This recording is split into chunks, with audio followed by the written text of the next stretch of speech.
Hello, ladies and gentlemen. We're here with the Invasion Production Shoot interview series, very popular on the internet. You can catch us on youtube.com at Invasion Shoot. We are here today with the Untouchable Jester McKain.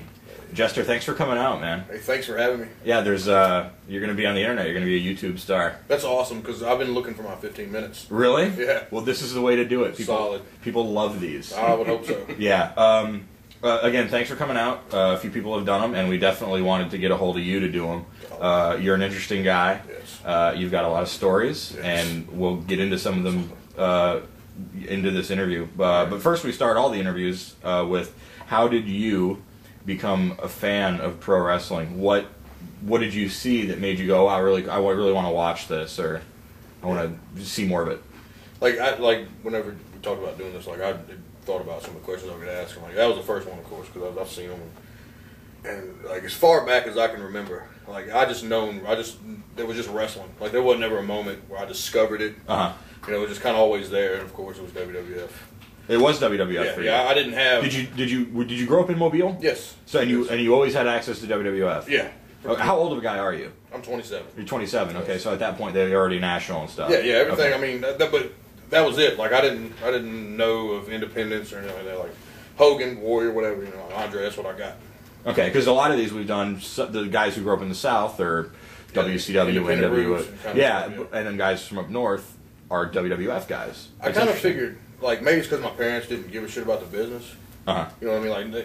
They could care less.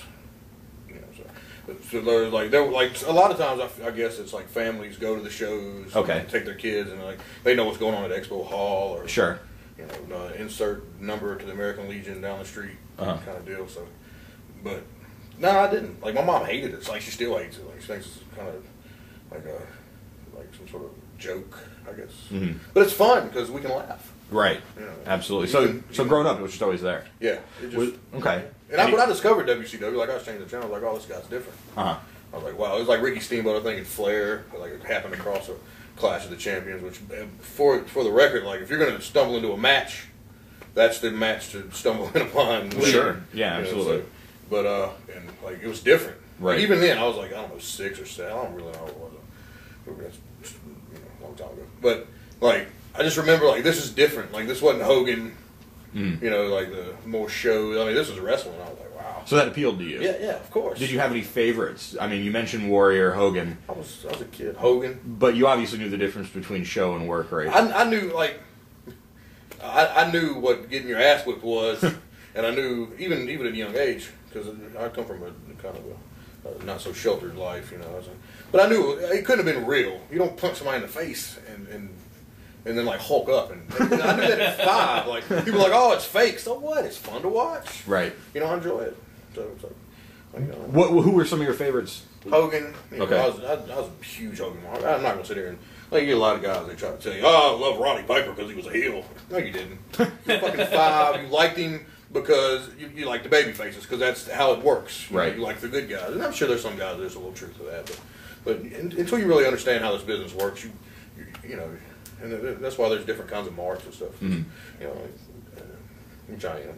Very, very happily to admit. I enjoy when wrestling makes me feel like I'm a fan. If I can watch it and suspend my belief and believe that a guy's really doing something. Right. That to me is a mark of a good worker. I think now that the business has kind of went one way. That, right. We'll definitely get to that. Yeah, I'm sorry. No, absolutely. Any other favorites? Jake the Snake. Really? Yeah, love Jake the Snake. Because of Damien, or was it because he was snakes? Snakes are kind of dumb as pets and as animals in general. You're not a fan of pets? No, I like pets. Oh, I thought you were trying to get as a pet, the snakes are fucking just dumb. I thought you were a snake. I thought you were going to say you hate puppies and be this mega heel. No, I love puppies. I have puppies right now. I'm going to sell them though. Okay. To Michael Vick, be a heel. No, if he come, I'm sure for the right money, he wouldn't want to fight them though. They're not fighting dogs. Okay. Nobody wants to fight Cocker Spaniels. But Jake the Snake, his promos are so intense, man. Mm-hmm. This man at a whisper could accomplish more than I could ever do screaming at the top of my lungs, and that's amazing to be able to do that kind of stuff. So that's what's fun. So you grew up watching, and it seemed like even at a young age you were kind of in on it. Yeah. Just from watching it. Yeah. At what point did you go, hey, these guys they're entertaining people, they're using psychology, maybe I could do this? Was there an individual that you said, hey, if he can do it, I can do it, or was there something that happened, a match, or when somebody won a title, you went, I can do this too? No, there was never like a guy, like, for an example, I did backyard wrestling. Really? I was a kid. You do How old? 10, 11, 12, 13. So you weren't dunking, you weren't hitting each other with light bulbs? No, I had an idea of how it worked. So against the will of everybody else, you really wanted to wrestle and like get a guy in a chokehold. I wanted for it to be a work. Mm-hmm. So I really wanted to be like, oh, you're going to win this time, and then we're going to. But you weren't doing like thumbtacks and stuff. No, nothing dumb. That's so you were having wrestling matches in your backyard. Yeah. And I forget where I was going, but I had an idea, and it was fun. And we did the backyard stuff. Okay, so from backyard, when did you say, I don't want to do backyard, I want to do this in front of... When I went and talked to Al Savage. Al Savage is... the guy that trained me. He's also a pretty well-known... He is a phenomenal heel and a great teacher. Okay. And a very honest guy. How'd you meet up with him? I was 15, and I was watching Channel 6 in Mobile, which is like their channel where they show like local Sarah's access? nails and garbage. Yeah, local access. Yeah. The puppy show and shit like that. So, there's a commercial on there. I'll give you the whole story because it's more fun that way. Sure. There's like a thing on there for UCW wrestling. Okay. I was 15 or so. It was 96. I was 16. I get an erection. That's like I was like, oh, wrestling's here, and I've never heard of these guys. It's awesome. As opposed to now, it's like, who cares about that? But so I called the number. It was a hotline, and it was Travis that set up this little gimmick. Travis Edgeworth. Edgeworth. He was a promoter guy. He's involved in wrestling. He never worked or anything, but he was always booking and promoting. Okay. And pretty knowledgeable guy, But so I called him, and I listened to this. Like I'd call every day, man. It was free. So it was like a tip line. It was it was a hotline. It was awesome. It was free, and you could hear all about.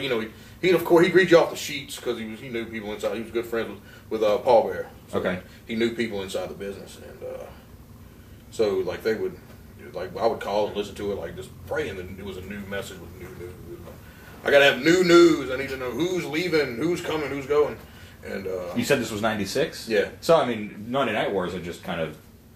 Yeah. As a matter of fact, Ultimate Warrior at this particular juncture, the Ultimate Warrior had just been fired for his buy a million of my comic books, right? Sure.